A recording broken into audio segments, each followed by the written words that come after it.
Yolanda Ruiz, en RCN Radio. Son las 8 de la mañana, 9 minutos. Tenemos en línea a Gloria Inés Cortés. Ella es la directora general de la UGPP, Unidad General de Pensiones y Parafiscales. La hemos llamado por una razón, y es que se viene presentando, lo podemos llamar como un choque de trenes, José Manuel, entre el Consejo de Estado y la Corte Constitucional en materia de altas pensiones. Recuerde usted que la Corte Constitucional, Yolanda, desde 2013, en una sentencia que fue muy discutida en su momento, pero que finalmente fue una sentencia con todas las de la ley, o con todas las de la jurisprudencia, como diríamos, estableció un tope máximo de 25 salarios mínimos para las pensiones en Colombia. Lo que ha pasado desde 2013 en adelante es que por la vía de algunas tutelas resueltas especialmente por una sala del Consejo de Estado, se ha venido reevaluando esa decisión de la Corte Constitucional, con lo cual algunas personas se han visto beneficiadas de pensiones por encima de esos 25 salarios mínimos. Ha habido, como usted lo menciona entonces, desde allí en adelante, un choque de trenes entre el Consejo de Estado y la Corte Constitucional alrededor de este tema. Dije unidad general y en realidad es unidad de gestión de pensiones y parafiscales, que preside Gloria Inés Cortés, a quien tenemos en línea. Bienvenida a RCN, muchísimas gracias por atendernos unos minutos. Yolanda, buenos días, también a la mesa de trabajo y a los oyentes. Permítame empezar por el principio, porque debemos confesar que nosotros no habíamos escuchado mucho de la UGPP. ¿Qué es exactamente esta unidad de gestión de pensiones y parafiscales? Si nos lo puede resumir así como para los de a pie. ¿Qué hacen ustedes allí? Nosotros desarrollamos dos funciones principales. En materia pensional asumimos el reconocimiento y administración de pensiones de 40 fondos y entidades liquidadas. Más o menos tenemos alrededor de 321.000 pensionados, la mayoría de ellos del régimen de transición. Y la segunda función está relacionada con velar por el adecuado y correcto pago de los aportes a la protección social, los aportes a salud, pensiones, riesgos laborales, ICBF, SENA y cajas de compensación. Interesante el trabajo que ustedes hacen allí, bastante silencioso, y nos parece muy importante darlo a conocer, sobre todo en un escenario como este, en donde estamos ante la realidad de que un fallo de la Corte que está tratando de cuidar las finanzas públicas, diciendo tienen un límite, estas pensiones multimillonarias y demás se deben liquidar de esta manera, pero por otra vía están llegando otros reclamos. ¿Quién tiene la razón en este caso? ¿Y qué se está haciendo desde la unidad que usted preside para tratar justamente de cuidar esas finanzas públicas? Como ustedes lo dijeron al comienzo, la Corte Constitucional, con la sentencia 058 del 7 de mayo del 2013, estableció límites al el cumplimiento, la exigencia de que se cumpla con un mandato, y era que ninguna pensión podía superar los 25 salarios mínimos, exceptuados lo que por Constitución ya está establecido, que es el régimen de presidente. Y por eso ordenó que a partir del 1 de julio del año 2013 ninguna pensión podría sobrepasar dicho monto. En ese momento, y nos dio mandatos perentorios de ajustar las pensiones que superaran los 25 salarios mínimos. Procedimos a reajustar en ese momento 279 pensiones.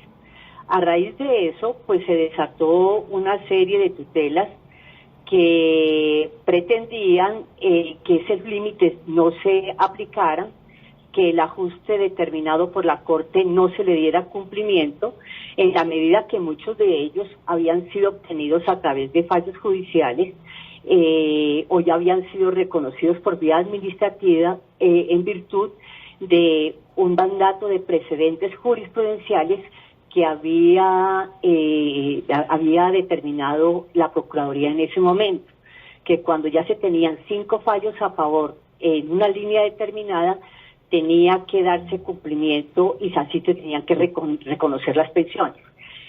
Es bueno informar que a la fecha nosotros no tenemos ninguna pensión de las que estableció esta sentencia, la C258, que superen los 25 salarios mínimos, lo cual no quiere decir que la hayamos tenido fácil, porque nos ha tocado pues defendernos con los instrumentos que la misma Corte Constitucional nos ha dado. Hemos tenido sanciones por desacato que finalmente han sido superados. Hemos solicitado selección por parte de la Corte de algunas tutelas que fallaron en contra y hemos tenido éxito en que la Corte lo seleccionó y determinó el reajuste como correspondía. Y hemos tenido, como recientemente se dio a conocer, que han habido también denuncias penales contra funcionarios de la OGPP por fraude a resolución judicial por no haber dado cumplimiento a dichos fallos. Nosotros, el argumento que utilizamos y que es verdadero es la imposibilidad de cumplimiento, por cuanto a nosotros es un imperativo darle cumplimiento al mandato de la Corte Constitucional. Y tenemos entonces dos fallos, uno de mayor categoría y otro de menor categoría, y obviamente debemos darle cumplimiento al de la Corte. Hasta el momento hemos podido salir avante, hemos podido mantener las pensiones en su límite correspondiente, pero ha sido un proceso muy luchado por parte de toda la unidad. Doctora Gloria, precisemos porque son muchos datos. De los últimos 5 años, ¿cuántas tutelas o por vía de tutelas, cuántos han ganado sus aspiraciones de que sus pensiones estén por encima de los límites fijados por la Corte Constitucional? Y de esas tutelas, ¿cuántas han impugnado y cuántas han ganado en defensa de los intereses de los intereses públicos, digamos? Finalmente hemos ganado todas, porque finalmente terminaron en revisión en la Corte, en seleccionado por la Corte para revisión. En algunos casos, el mismo Consejo de Estado, porque también hemos de decir que en el Consejo de Estado hemos ganado algunas, cuando nos han sancionado y se han dado cuenta que las razones que hemos argumentado no es con el afán de no dar cumplimiento al fallo en forma necia, es porque tenemos realmente un soporte y un argumento para defender nuestra postura. Y tenemos en este momento en trámite 6 tutelas por activa que nosotros interpusimos y que todavía no han sido falladas. Es lo que tenemos en este momento en tránsito. Pero lo que es claro es que no tenemos ninguna pensión por encima de los 25 salarios. Eso es importante. Doctora Gloria, ¿usted cree que al Consejo de Estado se le van las luces con sus determinaciones en contravía de lo dispuesto por la Corte Constitucional? ¿Usted cree que allí ha habido, digamos, un pulso de poder innecesario que debería ser frenado de una vez y por siempre para que la que impere sea la visión de la Corte Constitucional y no la que por algunas rendijas, diría uno, jurídicas, está tratando de promover alguna sala específica del Consejo de Estado? Vean, nosotros tenemos en este momento 26.000 procesos activos en curso, que es una cantidad enorme, todos relacionados con el tema pensional.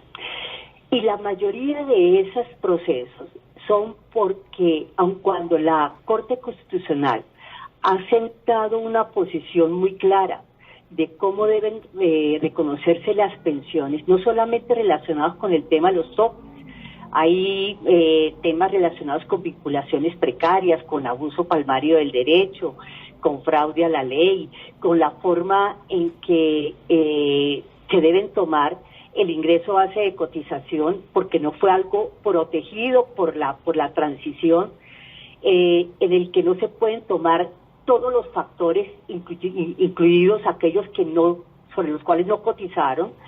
No se puede tomar el último año, sino los 10 últimos años, y es ahí donde radica una de las principales diferencias. Tampoco se puede tomar en los regímenes especiales como el de la rama, que se reconozca con la remuneración mensual más elevada del último año, porque esto está originando que frente a lo que realmente dispuso la Ley 100 y esa forma de línea como se ha adoptado por parte del Consejo de Estado puede estar dando lugar a un incremento pensional del 50, 60, 40% en la mesada pensional. Hemos ganado muchas tutelas y con base en esas tutelas la Corte Constitucional ha expedido sentencias de unificación que nos ha dado reiteradamente la razón. No obstante, cuando utilizamos eso como argumento en nuestra defensa, en los procesos activos ante jueces y tribunales, nos encontramos con una situación y es que para ellos tienen la libertad de determinar cuál de las dos posiciones adopta, si lo de la Corte o el del Consejo de Estado, y consideran que su juez natural es el Consejo de Estado y por lo tanto siguen adoptando la sentencia de unificación de dicha Corte. Entonces, por más que hemos ganado y nos hemos sentido muy bien acompañados de la Corte Constitucional en cómo debería ser ese reconocimiento, la verdad es que seguimos perdiendo hasta tanto el Consejo de Estado no ajuste su posición a como lo ha establecido la Corte Constitucional. Estamos hablando con Gloria Inés Cortés, ella es la directora de la Unidad de Gestión de Pensiones y Parafiscales. Muchos temas, realmente. Sí. Usted acaba de mencionar 26.000 procesos, lo mencionó hace unos segundos. Sí, ¿esos procesos son ante quién? ¿Quién los presenta? ¿Los ciudadanos que están reclamando mejoras en su pensión o que ya están pensionados o que buscan su pensión?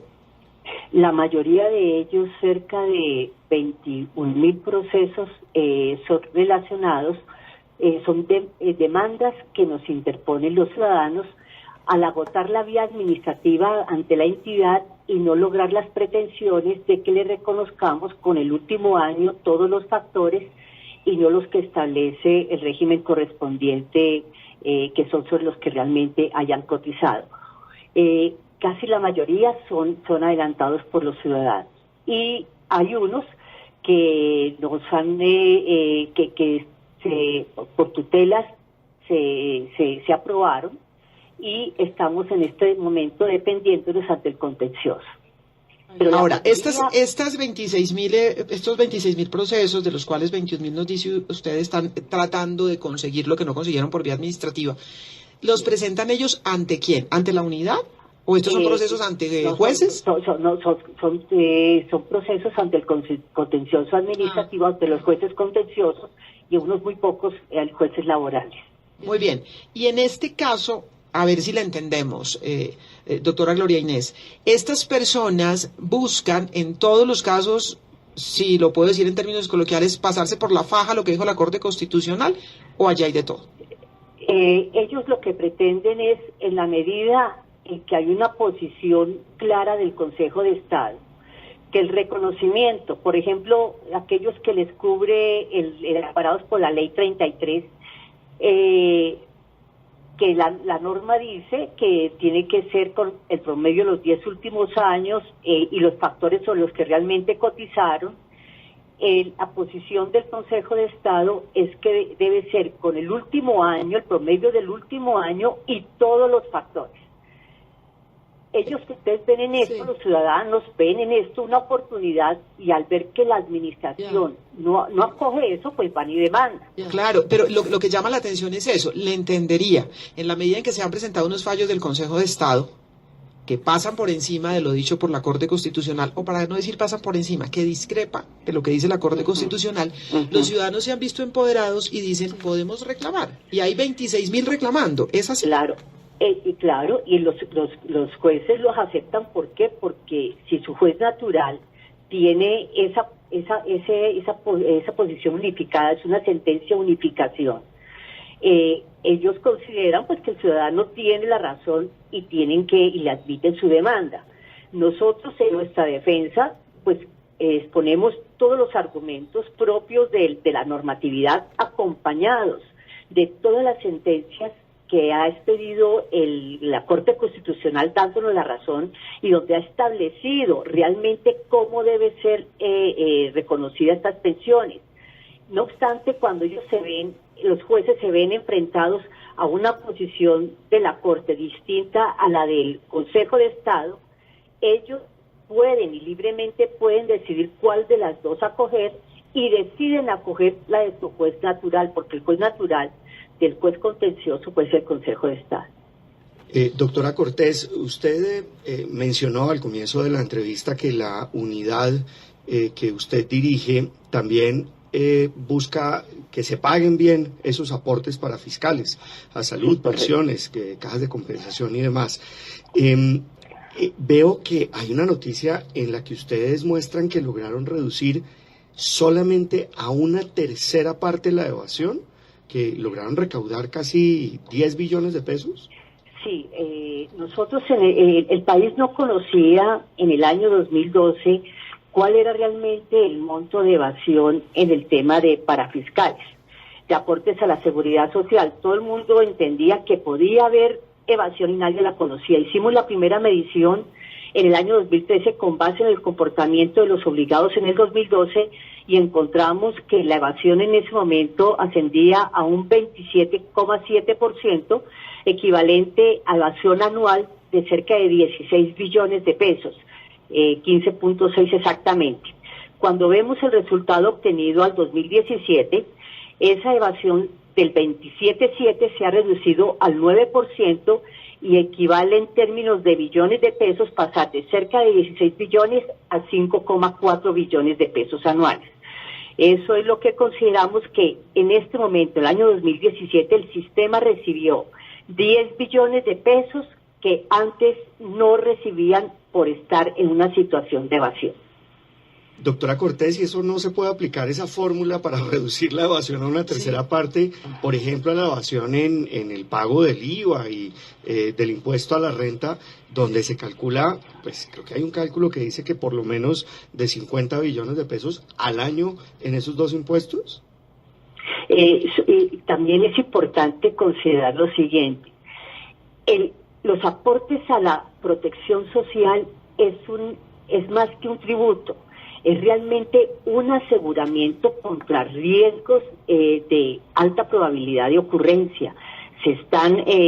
Realmente los aportes a la seguridad social buscan el cubrimiento en riesgos de enfermedad, vejez, muerte, y por lo tanto lo que uno transmite es que aquí esto no va directamente a las arcas del Estado, sino que están pagando su seguro.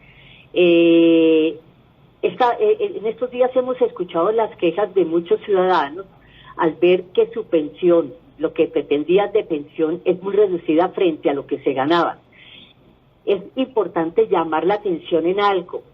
A eso se ven abocados cuando se admite estar en una situación de evasión por inexactitud. Muchas veces lo que se ganan no es lo que están aportando.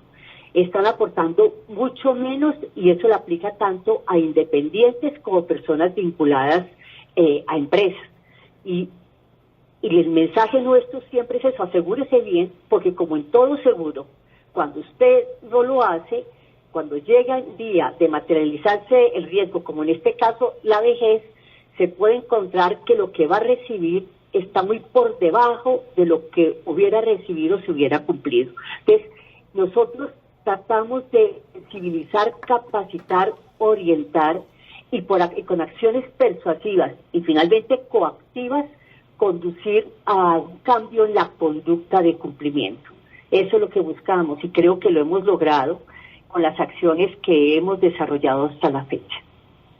Muy, pero muy interesante, y seguro que volvemos a conversar, doctora Gloria Inés. Muy interesante el trabajo que realizan ustedes allí en esa unidad de gestión de pensiones y parafiscales, de manera de bajo perfil, pero haciendo un trabajo muy interesante. Y nos deja muy pensativos con esos 26.000 procesos, de verdad. Vamos a seguirles la pista y si nos permite la volvemos a molestar después. Muchas gracias. Claro que sí, Yolanda, gracias. Hasta luego. Ella es Gloria Inés Cortés, directora de la unidad de gestión de pensiones y parafiscales. Dos noticias importantes con ella. De una parte, El choque de trenes que se está presentando entre el Consejo de Estado y la Corte Constitucional. La Corte Constitucional le puso tope porque interpreta de una manera la forma como se deben liquidar las pensiones. El Consejo de Estado, mediante tutelas, está fallando algo contrario a lo que dijo la Corte Constitucional, autorizando subir pensiones porque interpretan de otra manera la liquidación. La unidad de gestión está tratando de frenar esos intentos de la gente por cambiar su pensión. Y ella nos dice, tenemos, escuchen bien, 26.000 procesos abiertos de gente que, amparada en los fallos del Consejo de Estado, pues quiere buscar una mejor pensión, porque dice el Consejo de Estado me da más plata. Sí, habría que precisar, la Corte dice que la liquidación se debe hacer por el promedio de los últimos 10 años de trabajo. Sí, señora. En las que ha aprobado el Consejo de Estado es que se liquida sobre el último año de trabajo, y de ahí acuérdense el cuento de los magistrados y de las roscas que daban palomitas para que por unos pocos meses unos que ganaban sueldos de 3 subieran a 18 de tal manera que les mejoraban la liquidación en la pensión. Ahí puede haber corrupción, pero también hay una falta de que la jurisprudencia esté unificada y sea obligatoria. Es que lo que a uno le sorprende es cómo hay jueces administrativos de menor rango que los de tribunal administrativo y además del Consejo de Estado que están desconociendo la jurisprudencia. Pero el mismo Yo no Consejo entiendo. de Estado Claro, pero el problema que dice la parte doctora de la Gloria Corte. es que el juez se enfrenta a unos pronunciamientos Contradictorios. de su inmediatamente superior, que es el Consejo de Estado, y también al pronunciamiento de la Corte Constitucional. Yo creo que la manera de zanjarlo no es ni siquiera que la Corte volviera a pronunciarse, sino que hubiera una ley de la República que no dejara duda al respecto. Claro, pero porque también, recuerde que todo este desarrollo se ha dado por la vía jurisprudencial y no legal. No hay una ley que con todas las letras diga que los topes serán fijados en 25 salarios mínimos y que la manera de hacer esa cotización sea o con los 10 años últimos o con el último año. Me parece que la manera más sensata de terminar zanjando esto es que en la ley no quedara duda. ¿Quién puede tramitar esa ley?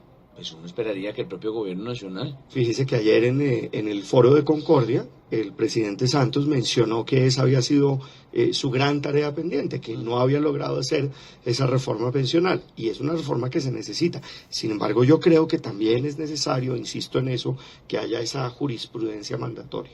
8:31. Usted escucha RCN Radio.